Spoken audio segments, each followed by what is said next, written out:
परिवार में जन्म लेने वाली उस लड़की की है जिसे बाल्यावस्था में शिक्षा से वंचित कर दिया गया और उसे ग्रस्त जीवन में बांध दिया गया, परंतु अपनी लगन, निष्ठा और दृढ़ता और शिक्षा के प्रति अटूट प्रेम के फलस्वरूप वह शिक्षित और सफल महिला बनी।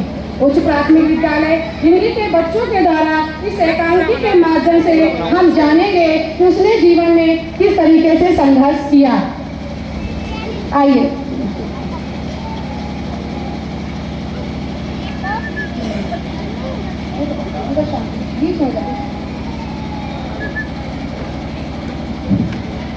आप इतने परेशान क्यों दिखाई दे रहे हैं? परेशान तो रहूंगा ना पार्वती, आखिर एक बेटी का बाप जो डेरा, अब उसके आंख नीले करने का समय आ गया है। पर अभी तो हमारी आनंदी 9 वर्ष की है, अभी तो उसके पढ़ने लिखने और खेलने के दिन है। देख पार्वती, लड़कियां पराया धन होती हैं और इन्हें जितना जल्दी घर से विदा कर दें उतना ही अच्छा है हमारे लिए। कल से आनंदी की पढ़ाई लिखाई बंद। पर बापू, इसमें मेरी क्या गलती है? आप मुझे पढ़ने लिखने क्यों नहीं देते? तेरी गलती है कि तू एक लड़की है, लड़का होती तो क्या बापू? लड़का होते तो क्या? ये लड़के यारा जवान मत चला, नहीं जवान खींच कर बाहर निकाल दूंगा। बापू, मैं पढ़ लिख कर कुछ बनना चाहती हूँ, मेरी पढ़ाई ना रोको बापू। आनंदी, तुझे पढ़ना है तो पढ़, लेकिन जारी उम्र अपनी बाप की छाती पे यूं बोझ बनकर मत बैठ। पर बापू, अभी तो मेरी उम्र पढ़ने लिखने की है। मुझे पढ़ लिख कर डॉक्टर बनना है। पढ़ाई पढ़ाई पढ़ाई, आज तो तेरे काम किताबों का काम तमाम करके ही छोड़ूंगा। नहीं बापू, मत फाड़ो मत फाड़ो मत फाड़ो। ये आपने क्या किया? ये तुमने मेरी इन किताबों को भी नहीं फाड़ा, तुमने मेरी आपने मेरी किस्मत को काट दिया बापू, मेरी किस्मत।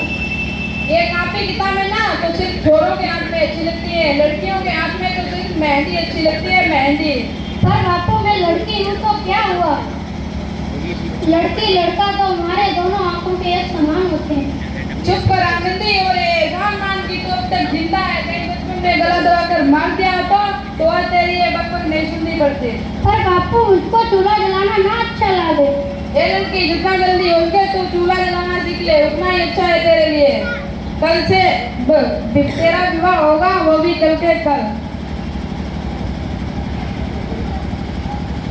लड़के का है मान जगत में, लड़की का कोई मान नहीं। ये मेरे भगवान बता दे, लड़की क्या इंसान नहीं।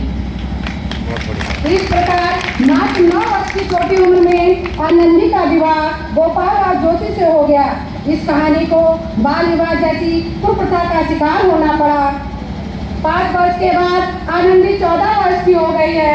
उसके घर में एक शिशु ने जन्म लिया है। अब आगे देखते हैं क्या होता है।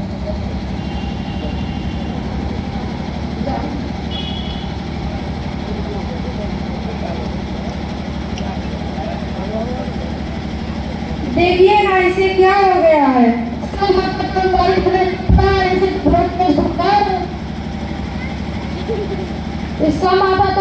तरह तप रहा है, इसे तो बहुत तेज बुखार है। आप भी ना कुछ भी बोलते हैं। माधव जल्दी से वेद जी को बुला के लाओ। ये तुम क्या कर रही हो आनंदी? भगवान की आहुति लगा रही हूँ। बस करो आनंदी, ये सब अंधविश्वास है। नहीं तो भगवान की कृपा से इसका माथा ठंडा भी हो गया है और बुखार भी उतर गया है ना बाबू। देखिए आनंदी, हमारा बेटा कभी आंखें नहीं खोलेगा।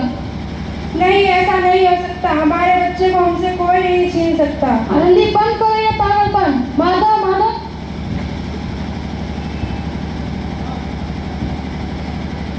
भगवान ने हमारा बच्चा छीन लिया हमसे। भगवान ने नहीं, तुम्हारे सिर से तुम्हारे बच्चा छीना है। अगर तुम आज पढ़ी लिखी होती तो हमारा बच्चा जीवित होता। तुम अनपढ़ थी आनंदी, अनपढ़। नहीं नहीं, अब नहीं रहूंगी मैं अनपढ़, नहीं रहूंगी मैं अनपढ़,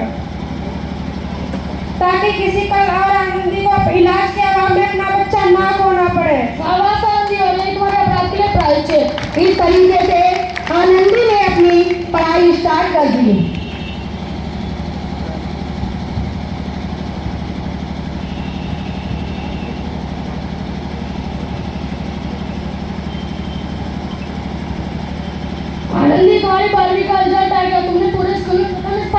किया है? क्या मेरा 12वीं का रिजल्ट आ गया? मैंने पूरे स्कूल में प्रथम स्थान प्राप्त किया है। आनंदी, तुम्हारी मेहनत रंग लाई, तुम्हें शिक्षा वृत्ति मिली है, लो तुम्हारी अमेरिका जाने की टिकट। क्या मुझे शिक्षा वृत्ति मिली है? मैं अमेरिका जा रही हूँ, पर मैं सब अकेले कैसे संभाल पाऊंगी? आनंदी, अपने आप को इतना कमजोर क्यों समझ रही हो? फिर इतना पढ़ने लिखने का क्या फायदा? तुम गवार की गवार ही रहोगी। नहीं, मैं गवार नहीं रहूंगी, मैं जाऊंगी अमेरिका। इस प्रकार 7 अप्रैल 1883 को आनंदी अमेरिका के पेंसिल्वेनिया के लिए रवाना हो गई। 3 साल बाद उन्होंने डॉक्टर ऑफ मेडिसिन की उपाधि हासिल कर ली। इधर आनंदी के पिता की तबीयत बहुत खराब है। फिर आगे क्या होता है, आइए देखते हैं। लगता है मेरे जाने का समय आ गया है। अब मैं नहीं बचूंगा। ऐसा क्यों? अगर सेंट्रल सिटी हॉस्पिटल में अमेरिका से डिग्री लेकर कोई बड़ा डॉक्टर आया, एक बार वहाँ चलकर दिखा लेते हैं। हाँ चलते हैं। हाँ चलो।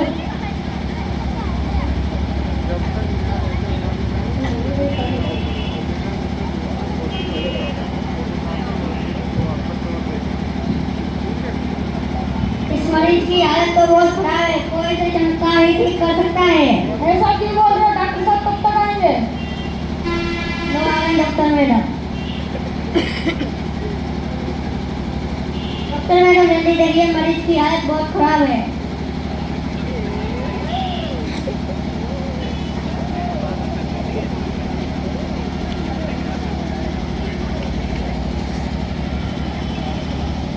हाँ आप बिल्कुल ठीक हैं, आपको मौत के मुंह से बचाया डॉक्टर मैडम। मुझे बता दिया डॉक्टर साहब ने, मुझे मिलना है डॉक्टर साहब से। डॉक्टर साहब नहीं, डॉक्टर मैडम बोलो। डॉक्टर मैडम, उन्होंने ही तुम्हें जीवन दान दिया है। लो आ गए डॉक्टर मैडम, मिल लीजिए।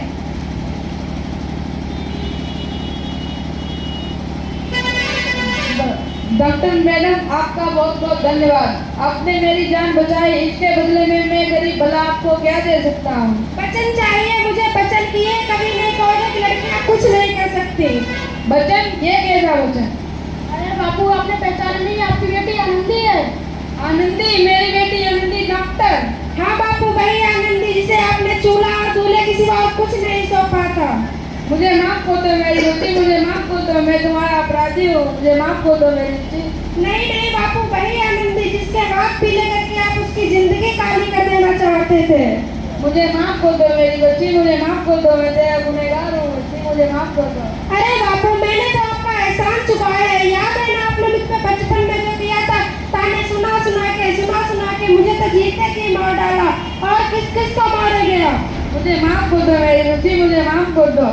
बापू याद है ना, आप ही तो बचपन में कहा करते थे कॉपी किताब तो छोरों के हाथ में अच्छी लगती है, छोरियों के हाथ में तो सिर्फ मेहंदी। लड़का और लड़की में फर्क करना तो हमें हमारे दोनों आंखों में फर्क करना है। एक को शिक्षा दिलाना है, एक को ना शिक्षा दिलाना है, तो सामाजिक अंधकार है बापू, सामाजिक अंधकार। अब कहाँ मानता हूँ मैं तुझ जैसी बेटी को, जिसने सारी उम्र मुझसे कुछ ना मांगा तो सिर्फ बराबरी का दर्जा, वरना रद्द तो मैं तेरी माफी के लायक भी ना हूँ, मैं तेरी माफी के लायक भी ना हूँ। हाँ जी, अपने बापू को माफ कर देगा। सुबह को बोला, शाम को लौटा, तो उसे भूला नहीं कहते। माफ कर दो बापू, आपको मैंने माफ कर दिया। आप लोगों से मेरी यही विनती है, लड़का हो या लड़की हो, समान शिक्षा दिलाना चाहिए, क्योंकि लड़के तो